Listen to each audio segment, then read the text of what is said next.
दोस्तों, आज हम एक्सप्लेन करने वाले हैं हाल ही में आई web series Kota factory season 3 के सारे एपिसोड्स को, जिसकी डिमांड आप लोगों ने की थी। अब आप वीडियो को भी लाइक कर दीजिए। हम चलिए कहानी शुरू करते हैं। तो एपिसोड 1 की शुरुआत में उधर मीनल कचौड़ी खा रहे होते हैं। तभी वहाँ वैभव आता है और कहता है, यार हम 12th क्लास में हैं और अभी भी 11th क्लास के कॉन्सेप्ट हमें क्लियर नहीं है, तो हमारा जेईई कैसे निकलेगा। जिसके बाद ये तीनों अपनी कोचिंग जाते हैं और वह बबलू सर से पूछते हैं कि जीतू भैया कब तक आएंगे। वो 2-3 महीने से गायब हैं और हमारी पढ़ाई भी छूट रही है। तब बबलू कहता है कि उनके दादाजी की तबीयत खराब हो गई है, इसलिए वो आ नहीं पा रहे, लेकिन मंडे तक वो जरूर आ जाएंगे। तो अभी जाओ और मन लगाकर पढ़ाई करो। इन तीनों के जाने के बाद गगन सर बबलू से पूछते हैं कि जीतू से बात हुई थी क्या। तो बबलू कहता है नहीं, वो तो फोन ही नहीं उठा रहे, मगर मुझे इन्हें झूठ बोलना पड़ा। इसके बाद हम जीतू भैया को देखते हैं जो कि काफी डिप्रेशन में अपने घर में पड़े होते हैं। सबको मोटिवेट करने वाले जीतू भैया की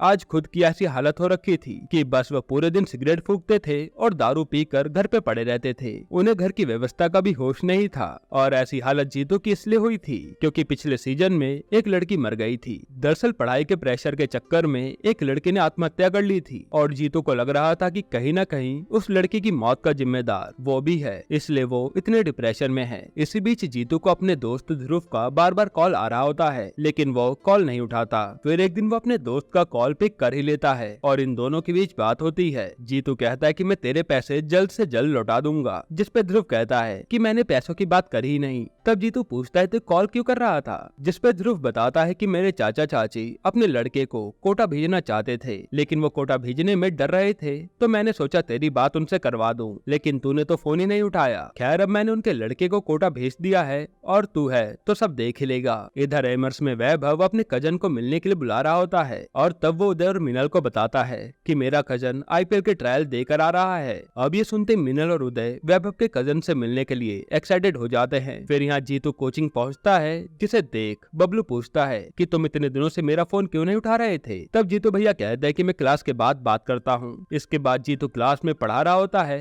लेकिन वैभव, उदय और मिनल आपस में बात कर रहे होते हैं। तब जीतू कहता है कि आखिर चल क्या रहा है। वैभव बताता है कि आज मेरा कजन आने वाला है, तो मैं सोच रहा हूँ कि उसे कहाँ कहाँ घुमाने ले जाऊँ। अब इस बात को सुनकर जीतू भड़क जाता है कि ऐसे टाइम पर तुम्हें घूमने की लगी है और जब फेल हो जाओगे तो सारी गलती टीचर्स की निकाल देना। जीतू का ये बिहेवियर देखकर तीनों जने थोड़ा सा हैरान हो जाते हैं, क्योंकि आज तक जीतू ने कभी भी ऐसा बिहेव नहीं करा था। फिर क्लास के बाद वैभव अपने कजन का इंतजार करने लगता है और मिनल और उदय भी उसी के साथ थे। तभी वहाँ वैभव का कजन मिंकू आता है और ये सभी एक दूसरे से इंट्रोड्यूस होते हैं। जिसके बाद ये चारों जने अपने रूम पर जाकर एक दूसरे से बातें करने लगते हैं। तब मिनल मिंकू को कचौड़ी खाने के लिए देता है, लेकिन मिंकू खाने से मना कर देता है क्योंकि वो स्ट्रिक्ट डाइट पर था। तभी उदय मिंकू के फोन में उसकी विराट कोहली के साथ फोटो देखकर काफी हैरान हो जाता है। जिसके बाद वो कहता है कि भैया आप तो सेलिब्रिटी बन गए, अब हमारे साथ भी एक फोटो खिंचवा लो। दूसरी तरफ हम एमर्स की नई केमिस्ट्री टीचर पूजा को देखते हैं, जो कि बच्चों को काफी अच्छे से केमिस्ट्री पढ़ा रही होती हैं। और ऑफिस में जीतू, गगन और बबलू पूजा के बारे में बात कर रहे होते हैं कि वो बच्चों को काफी अच्छे से पढ़ाती है, उन्हें यहीं रुकवा लो तो अच्छा होगा। तभी वहाँ पूजा आ जाती है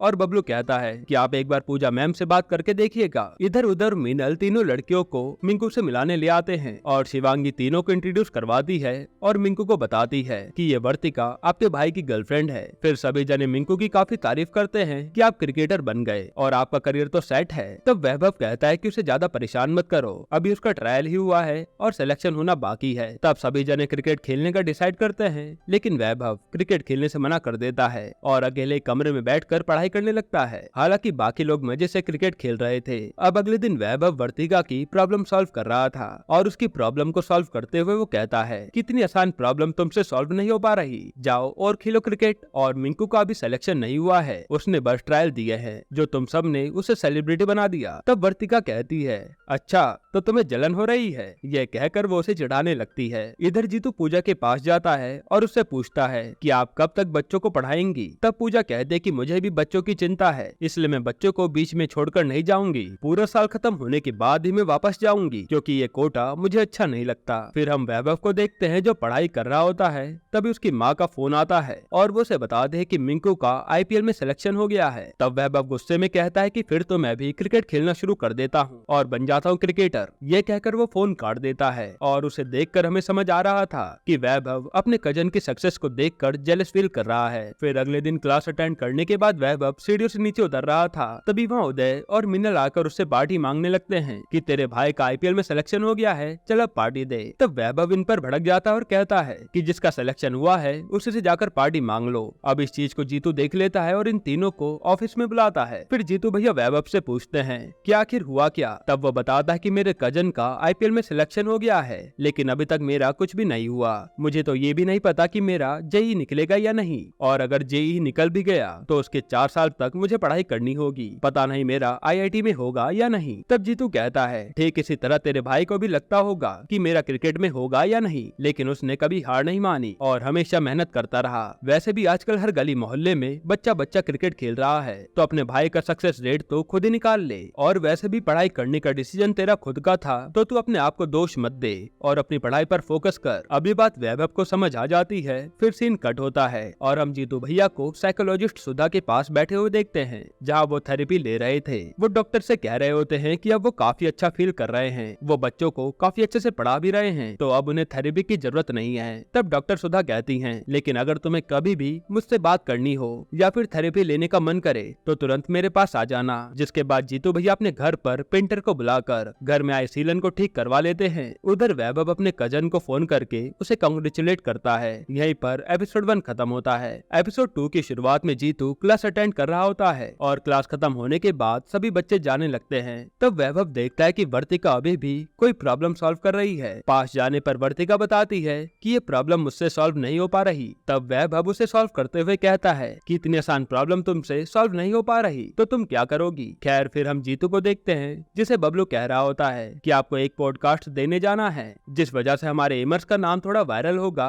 और हाँ, आप ये भी सोच लेना कि अगले साल से बच्चों को केमिस्ट्री कौन पढ़ाएगा, क्योंकि पूजा दी तो चली जाएंगी। दूसरी तरफ मिनल अपने रूम में जा रहा होता है, तभी मकान मालकिन की बेटी उससे किराया मांगने लगती है और मिनल ने काफी दिनों से किराया नहीं दिया था। तब वो कहते कि अगर आज रात तक तूने किराया नहीं दिया तो मैं तेरे सारे सामान को बाहर फेंक दूंगी। जिसके बाद मिनल उदय से मिलने उसके कमरे में जाता है, जहाँ शिवांगी भी बैठी होती है। मिनल उदय से पूछता है कि कुछ खाने के लिए है क्या। तब वो तीनों मैगी खाने लगते हैं, जहाँ मिनल काफी जल्दी जल्दी मैगी खा रहा था, जैसे कि वो काफी टाइम से भूखा हो। तब शिवांगी समझ जाती है और वो उदय को इशारा करती है। तब उदय उससे पूछता है कि मिनल भाई, अगर पैसे वगैरह की कोई दिक्कत हो तो मुझे बता देना। मिनल कहता है कि अरे कोई दिक्कत नहीं है। उदय पूछता है तो क्या तूने अपना किराया दे दिया। मिनल कहता है कि हाँ, आधे पैसे तो दे दिए, लेकिन जैसे घर वाले पैसे भिजवाएंगे मैं तुरंत पूरा दे दूंगा। अब अगले दिन तीनों कोचिंग के बाहर खड़े होते हैं, जहाँ शिवांगी आती है और अपनी माँ के हाथ के बने लड्डू उदय को देती है। वो कहते कि इसे पूरा खत्म मत करना। फिर कोचिंग में जाते ही उदय उन लड्डू को मिनल को खाने के लिए देता है, लेकिन मिनल तो वो लड्डू सभी को बांट देता है। इसके बाद ये तीनों मंदिर जाते हैं, जहाँ फिर से उदय मिनल को पैसे देने के लिए घंटी में 500 रुपए का नोट लगा देता है, ताकि उदय को वो पैसे मिले तो वो अपने पास रख ले।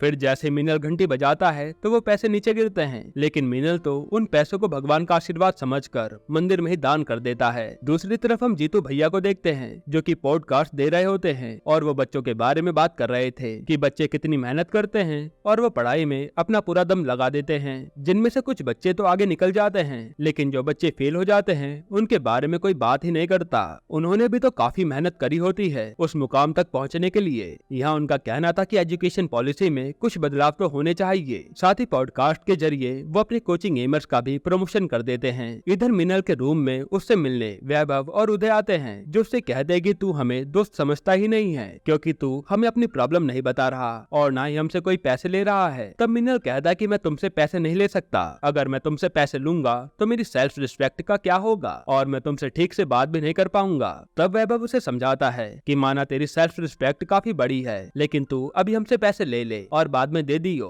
लेकिन मिनल नहीं मानता। तब उदय उसे कहता है कि मेरे पास एक दूसरा रास्ता है, तो कल सुबह तैयार रहियो। अगले दिन उदय मिनल को अपने अंकल की गेमिंग शॉप पर लेकर जाता है और बताता है कि ये मेरे अंकल हैं, तुझे इनके लड़के को 1 घंटा पढ़ाना होगा, बदले में ये तुझे 3000 रुपए देंगे। मिनल कहता है कि ठीक है, अगर चाय कचौड़ी का समय निकाल दूं तो 1 घंटा बचाकर इन्हें पढ़ा दूंगा। फिर वैभव और उदय लाइब्रेरी पहुंचते हैं और वैभव देखता है कि वर्तिका वैशाली के साथ पढ़ रही है, लेकिन उसने तो कहा था कि वो आज उसके साथ पढ़ेगी और ये देखकर वैभव को अच्छा नहीं लगता। दूसरी तरफ जीतू भैया अग्रवाल सर से मिलने जाते हैं और उन्हें बताते हैं हैं कि अब कोचिंग क्लासेस में सब ठीक चल रहा है, बस हमें केमिस्ट्री के टीचर को ढूंढना है क्योंकि पूजा दीदी ज्यादा टाइम तक नहीं पढ़ाएंगी। तब अग्रवाल सर कहते हैं कि ठीक है, मैं पूजा से बात कर लूंगा, तुम उसकी चिंता मत करो। इधर रात को वैभव वर्तिका को हॉस्टल छोड़ने जा रहा होता है और रास्ते में वो पूछता है कि तुम मेरे साथ छोड़कर वैशाली के साथ क्यों पढ़ रही थी, मैं भी तो तुम्हें अच्छे से कॉन्सेप्ट समझा देता हूँ। जिस पे वर्तिका कहती है कि तुम नहीं समझोगे।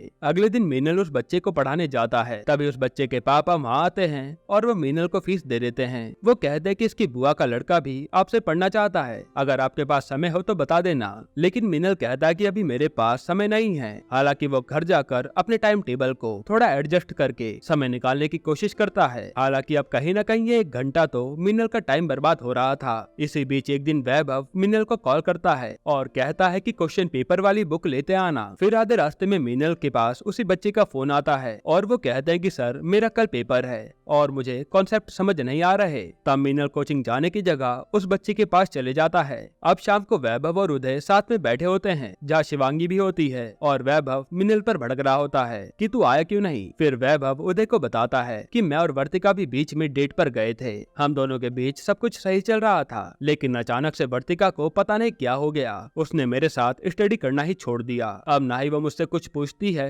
और ना ही ज्यादा बातें करती है। जिसपे शिवांगी कहते है कि तू वर्तिका को इतना अंडर कॉन्फिडेंट फील करवा देता है कि उसकी जगह मैं भी होती तो तुझसे बात ना करती। जैसे कि वो तुझसे कोई क्वेश्चन पूछती है तो उसमें भी तू कहने लगता है कि इतना आसान क्वेश्चन तुमसे नहीं हो पा रहा। अरे वो तो तेरी मदद लेना चाहती है लेकिन तू तो उसे छोटा फील करवा देता है। अब वैभव को अपनी गलती समझ आ जाती है और वो तुरंत वर्तिका के पास जाकर अपनी गलती की माफी मांगता है और वर्तिका भी उसे माफ कर देती है। लेकिन फिलहाल वर्तिका अभी भी वैभव के साथ स्टडी करने के लिए तैयार नहीं थी। दूसरी तरफ मीनल एमर्स के बाहर खड़ा होता है जीतू भैया से बात करने के लिए। तभी उसके पापा का फोन आता है जो उसे कहते हैं कि इस बार पैसे थोड़ा लेट भिजवाऊंगा। जिस पर मीनल कहता है कि कोई बात नहीं, अभी मेरे पास थोड़े पैसे रखे हुए हैं। उसी टाइम मीनल के पास उसी बच्चे का फोन आता है जिसे मीनल पढ़ाई करता था और वो उसे एक सवाल पूछता है। अब अगले दिन मीनल जीतू भैया से मिलने जाता है जहाँ वो जीतू से सवाल पूछता है कि अगर किसी लड़के को और 2 लड़कियों से प्यार हो जाए तो वो कैसे डील कर सकता है। जीतू कहता है कि तुझे किससे प्यार हो गया, जिस पे मीनल कहता है कि भैया मुझे नहीं, मेरे छात्र को। अब ये सुनकर जीतू पूछता है कि तू आजकल कर क्या रहा है। तब मीनल जीतू भैया को सारी बात बता देता है। फिर जीतू मीनल से उदय और वैभव को भी बुलाने के लिए कहते हैं और उनके आने पर जीतू भैया उन्हें सुनाने लगते हैं कि तुमने अपने दोस्त को समझाया नहीं कि इस टाइम पर वो सिर्फ अपनी पढ़ाई पर ध्यान दे, फालतू इधर उधर के कामों पर नहीं। जिस पर वैभव और उदय बोलते हैं कि हमने तो इसे बहुत समझाया था, यहाँ तक कि पैसे भी देने की कोशिश करी थी, लेकिन इन भाई साहब की सेल्फ रिस्पेक्ट इन्हें मना कर रही थी पैसे लेने से। अब ये सुनकर जीतू भैया कहते हैं मीनल तू तो काफी बड़ा हो गया, अब तू भी सेल्फ रिस्पेक्ट देख रहा है, इन सब चक्करों में अभी तू मत पड़, तुझे सिर्फ अपनी पढ़ाई करनी है और ये 5000 कमाने के चक्कर में तो अपना जीवन बर्बाद कर लेगा और तेरे तो मार्क्स भी अब कमाने लगे हैं। ये सुनकर मीनल हैरान हो जाता है और जीतू कहता है अब जाकर तू सिर्फ अपनी पढ़ाई पर ध्यान दे और पैसे की चिंता मत कर, वो मैं तुझे दूंगा। इनके जाने के बाद गगन सर कहते हैं कि आप बच्चों के मामले में कुछ ज्यादा ही इन्वॉल्व हो जाते हैं। जिस पर जीतू कहता है कि क्या करे गगन सर, ये हैं तो सारे अपने ही बच्चे। तभी वहाँ पर 2 बच्चे आते हैं जो कहते हैं कि सर हमें ना तो फिजिक्स ना केमिस्ट्री और ना ही मैथ समझ आ रही है। जिस पर जीतू कहता है कि तुम्हें कुछ समझ नहीं आ रहा तो चलो एक सजेशन क्लास रखेंगे, उसी में बात करेंगे और तुम्हें सब समझ आ जाएगा। फिर गगन कहता है कि जीतू भाई मैं तुम्हें एक सुझाव देता हूँ, अगर हमें अपनी कोचिंग क्लासेस को और चलाना है तो हमें भी इस बारी बच्चों से रैंक निकलवानी पड़ेगी, इसलिए जो टॉपर्स बच्चे हैं उनका एक अलग ग्रुप बना देते हैं जिससे टॉपर्स का टाइम बर्बाद नहीं होगा। लेकिन ये बात सुनकर तो जीतू भड़क जाता है क्योंकि वो सभी बच्चों को एक समान मानता था और वो गगन को उल्टा सीधा सुना देता है। तब गगन गुस्सा होकर वहाँ से चले जाता है। इधर मीनल बच्चे को पढ़ाना बंद कर देता है और यह जीतू भैया के घर में दोबारा से वही सीलन आ गई थी, यानी इसका इशारा था कि जीतू भैया की मेंटल कंडीशन ठीक नहीं है। यहीं पर एपिसोड 2 खत्म होता है। एपिसोड 3 की शुरुआत में जीतू उसी साइकोलॉजिस्ट से मिलने जाता है और उसे सब कुछ बताने लगता है कि कल कैसे वो गगन सर पर इतना भड़क गया था। जिसपे डॉक्टर कहती हैं कि देखो जीतू, हर किसी के पर्सपेक्टिव अलग अलग होते हैं, इसलिए हमें हर किसी का पर्सपेक्टिव सुनना चाहिए और तुम तो यहाँ कुछ ज्यादा ही बोल गए, इसलिए मेरा कहना तो यही है कि तुम जाकर पहले गगन सर से माफी मांगो और आज से अपने गुस्से पर कंट्रोल करो। इधर वैभव और मीनल के सामने शिवांगी एक मैथ का क्वेश्चन सॉल्व कर देती है जिसे देखकर दोनों हैरान हो जाते हैं। तब तब शिवांगी बताती है कि मैं अपने नीट के एग्जाम की टेस्ट क्लास ले रही हूँ जिसमें मेरे अच्छे मार्क्स भी आ रहे हैं। ये सुनकर वैभव और मीनल बताते हैं कि हमसे तो ये क्लास के क्वेश्चन ही सॉल्व नहीं हो पा रहे, तो हम टेस्ट सीरीज कहाँ से चालू करें। इसके बाद हम कोचिंग क्लास का सीन देखते हैं जहाँ जीतू भैया आए हुए बच्चों से पूछते हैं कि बाकी बच्चे कहाँ गए। तब वैभव वर्तिका बताते हैं कि आज से टेस्ट सीरीज चालू हो गई है तो सभी बच्चे उसी की प्रैक्टिस में लगे हैं। जीतू भैया पूछते हैं कि तुम सीरीज नहीं दे रहे क्या, जिसपे वैभव बोलता है कि नहीं भैया, अभी कोर्स ही पूरा नहीं हुआ तो हम टेस्ट सीरीज कैसे दे दें। तो जीतू भैया उन्हें समझाते हैं कि टेस्ट सीरीज देनी जरूरी है जिससे पता चलेगा कि तुम कितने पानी में हो। फिर क्लास खत्म होने के बाद सभी बच्चे टेस्ट सीरीज कहाँ देनी है इसके बारे में सोच रहे थे। इधर जीतू भैया को गगन सर इग्नोर कर रहे होते हैं। तभी जीतू को पूजा समझाती है कि कल तुम गलत पॉइंट पर लड़ रहे थे, तुम्हें तो ये सोचना चाहिए कि अगले साल केमिस्ट्री बच्चों को कौन पढ़ाएगा। तभी जीतू भैया को एक बच्चा मिलता है जो उनसे छुट्टी मांगता है क्योंकि उसकी दादी की तबीयत खराब हो गई है। तब जीतू भैया उसे पैसे देते हैं और कहते कि फ्लाइट से घर जाना और जल्दी वापस आना। दूसरी तरफ हम शिवांगी को देखते हैं जो अपना टेस्ट देकर बाहर निकल रही होती है। तभी उसकी दोस्त नताशा उससे बात करने लगती है। इतनी देर में उदय वहाँ आता है और शिवांगी उदय के साथ बैठकर चली जाती है और रास्ते में उदय पर ही अपना गुस्सा निकालने लगती है क्योंकि शिवांगी का आज पेपर अच्छा नहीं गया था। फिर हम जीतू को देखते हैं जो गगन सर के घर पहुंचता है और उनसे बातें करने लगता है कि हम दूसरे टीचर्स को कहां से लाएंगे। तब गगन कहता है कि टीचर तो मिल जाएंगे लेकिन इमर्स में कोई क्यों आना चाहेगा। तब जीतू उस दिन के बर्ताव के लिए गगन से माफी मांगता है और गगन कहता है कि उस दिन मुझे गुस्सा तो बहुत आया था पर छोड़ो, ये बात भूल जाते हैं। इधर सारे स्टूडेंट अपनी टेस्ट सीरीज देने के लिए अपने अपने कंप्यूटर एग्जाम रूम में पहुंच जाते हैं जहाँ मीनल उदय की जगह पर जाता है और चेकिंग करने पर एडमिट कार्ड फोटो ब्लर होती है इसलिए कोई मीनल को पहचान नहीं पाता। फिर एग्जाम देने के बाद ये तीनों घर पहुंचते हैं जहाँ शिवांगी अपने दोस्त से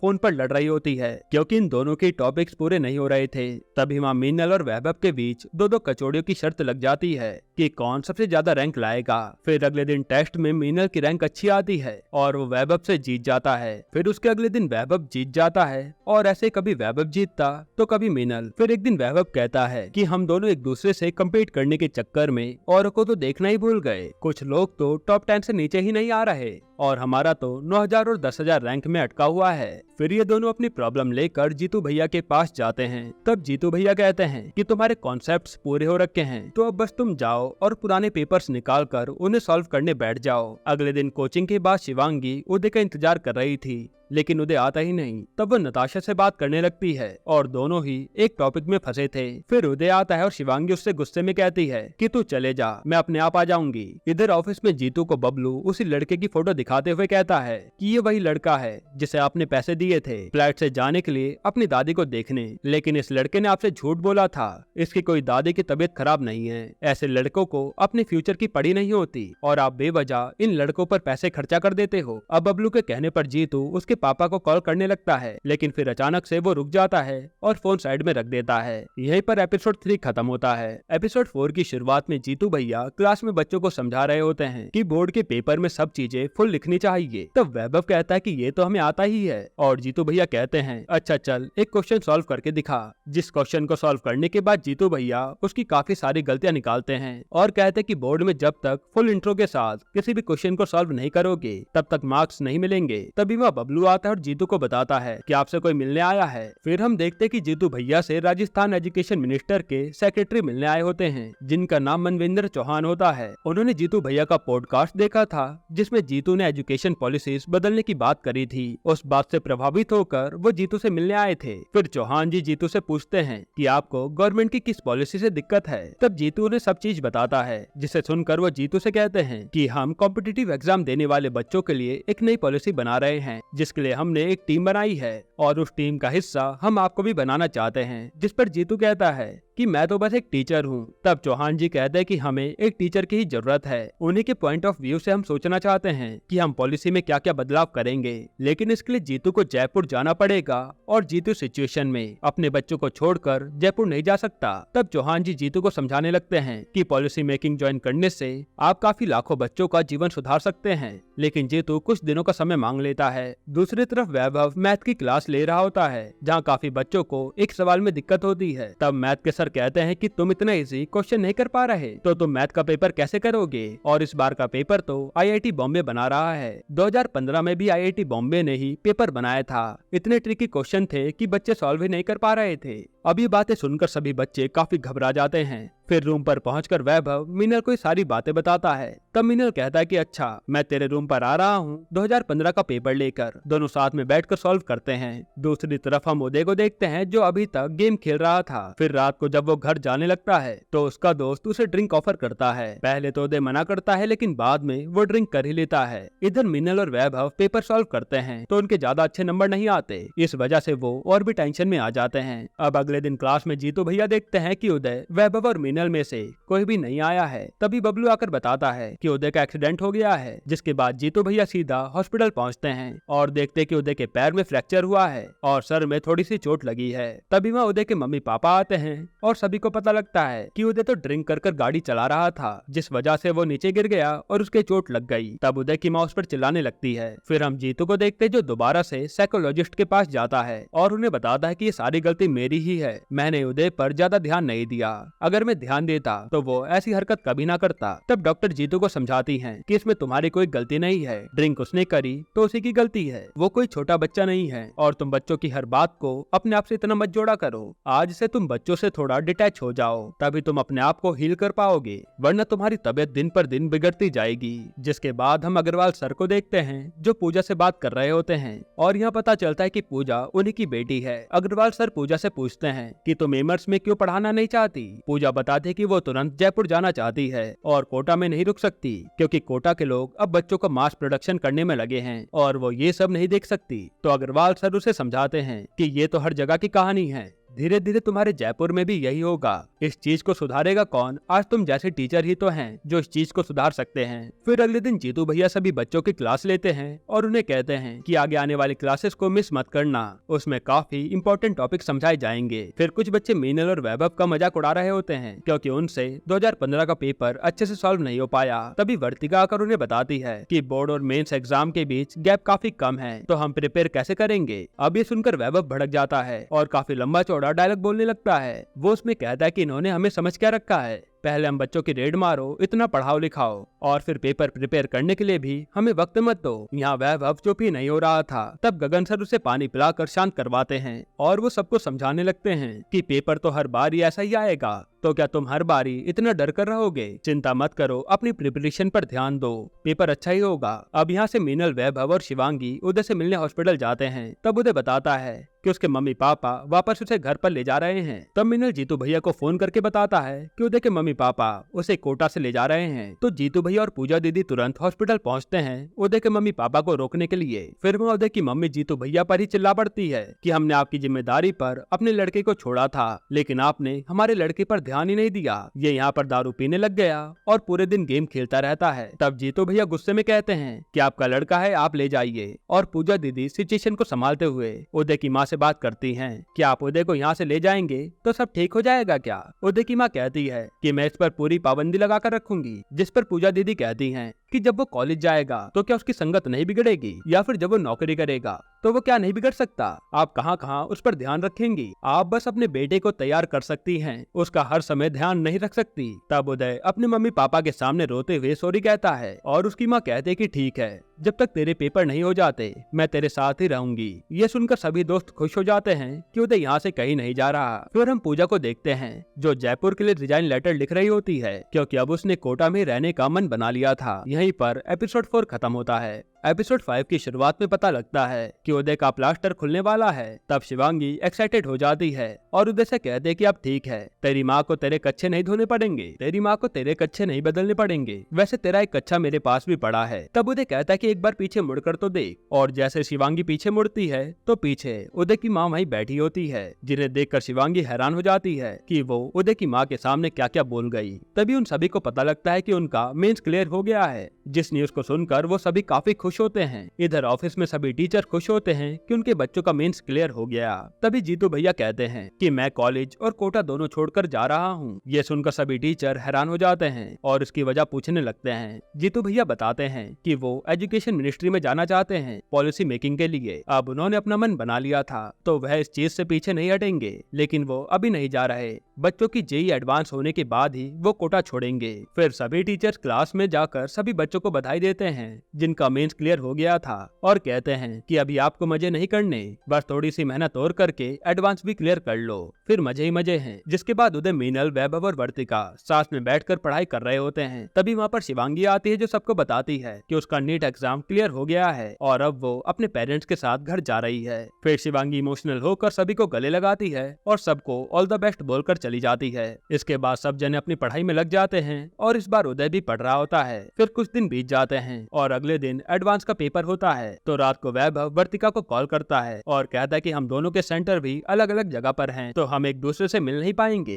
फिर दोनों एक दूसरे को ऑल द बेस्ट कहकर फोन काट देते हैं और सोने चले जाते हैं, लेकिन किसी को भी नींद नहीं आती। अगले दिन सभी जल्दी तैयार होकर अपने अपने सेंटर के लिए निकल लेते हैं, जहाँ मिनल उदय के साथ सेंटर के लिए निकल जाता है और वैभव सारे फॉर्मूला देखकर ऑटो में बैठकर निकलता है। आप सभी अपने अपने सेंटर पर पहुंच गए थे, लेकिन वैभव अभी तक नहीं आया था। तब जीतू भैया, पूजा दी और गगन सर सभी बच्चों को बता रहे होते हैं कि तुम्हें एग्जाम कैसे देना है, कितने टाइम में कितने क्वेश्चन करने हैं। उधर वैभव किसी दूसरे सेंटर में पहुंच जाता है। अब उसके पास केवल 20 मिनट बचे थे और उसे वहाँ कोई ऑटो भी नहीं मिल रहा था। तब वह किसी तरह से एक आदमी से लिफ्ट मांगकर अपने सेंटर पर पहुंचता है, जहाँ जीतू भैया ने उसके लिए गेट बंद होने से रुकवा रखे थे। इसके बाद वैभव भी अपना एग्जाम देने चला जाता है। फिर एग्जाम देने के बाद सभी बच्चे बहुत खुश होते हैं और उदय, मिनल और वैभव एमर ऑफिस पहुँचते हैं, जहाँ जीतू भैया उन्हें भी वो बुरी खबर सुना देते हैं कि वो कोचिंग और कोटा दोनों छोड़कर जा रहे हैं। ये सुनकर वो तीनों का मूड ऑफ हो जाता है। तब जीतू भैया कहते हैं कि तुमने तो पढ़ लिया है, अब तुम्हारा मूड ऑफ क्यों हो रहा है। अब कुछ दिनों बाद रिजल्ट आता है और ये सभी एक साथ जाकर अपने अपने रिजल्ट चेक करने लगते हैं, जहाँ उदय एडवांस क्लियर नहीं कर पाता और वर्तिका एडवांस में काफी अच्छी रैंक लाती है। इसे देखकर वो काफी खुश भी होती है। वही मीनल का भी एडवांस क्लियर हो गया था, जिसे देखकर वो काफी खुश था। फिर वो तुरंत अपने घर वालों को फोन कर ये खबर सुना देता है। तभी पता चलता है कि वैभव एडवांस क्लियर नहीं कर पाया, जिस वजह से सभी दोस्त काफी उदास हो जाते हैं। फिर वैभव अपने रूम में अकेला बैठा रो रहा होता है। तभी वहाँ पर जीतू भैया आते हैं, जिनके आते वैभव गले लगकर रोने लगता है। तब जीतू भैया उसे समझाने लगते हैं कि इस बार नहीं हुआ तो क्या हुआ, अगली बार दोबारा ट्राई करना। तब वैभव कहता है कि मुझसे नहीं होगा, जब तक आप थे तब तो मुझसे क्लियर नहीं हुआ और अब आप जा रहे हो तो मैं क्लियर कैसे कर पाऊंगा। जीतू भैया कहते हैं कि मेरे होने या ना होने से कोई फर्क नहीं पड़ता, ये तेरी डेडिकेशन ही साबित कर सकती है कि तू इसे क्लियर कर पाएगा या नहीं। अब अगले दिन जीतू भैया कोचिंग छोड़कर जा रहे होते हैं और काफी सारे बच्चे उन्हें विदा करने आए होते हैं, जहाँ हर कोई उनके लिए कुछ न कुछ लाया था। फिर जीतू भैया सबको अलविदा करके गाड़ी में बैठकर वहाँ से निकल जाते हैं। दूसरी तरफ वैभव दोबारा से जेईई का फॉर्म भरता है और ऑटो में बैठकर जा रहा होता है। रास्ते में उसे जीतू भैया दिखते हैं, लेकिन वो उनसे कुछ कहता नहीं और दोनों अपने अपने रास्ते चले जाते हैं। यहीं पर ये सीजन खत्म होता है। दोस्तों, आपको ये वेब सीरीज कैसी लगी हमें कमेंट में जरूर बताइएगा, और इसके अलावा आप कौन सी मूवी या वेब सीरीज का एक्सप्लेनेशन चाहते हैं वो भी कमेंट कीजिएगा। बाकी अगर आपको हाल ही में आई कमाल की मूवी देखनी है तो आप ये वीडियो देख लीजिए।